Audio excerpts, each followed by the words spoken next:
Hello. In this video, you will learn how to use the countdown timer on a mini electronic alarm clock. Press the yellow button one time to enter the timer mode, then press the green button. Use the red button to set the hour for the timer up to 23 hours.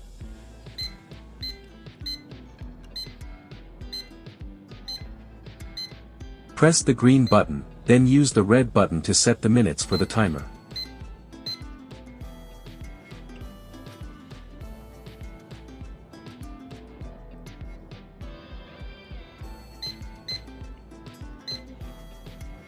Press the green button, then use the red button to set the seconds for the timer.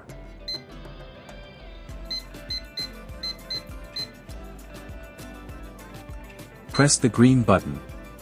Press the yellow button to start the timer.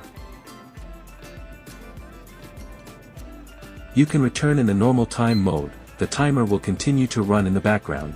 You will see a small icon on the display. If you want to stop or reset the timer, you will need to pause it first by pressing the yellow button, then press the red button. Here is how to set the time and alarm on this clock. Thank you for watching this video and please subscribe to my channel.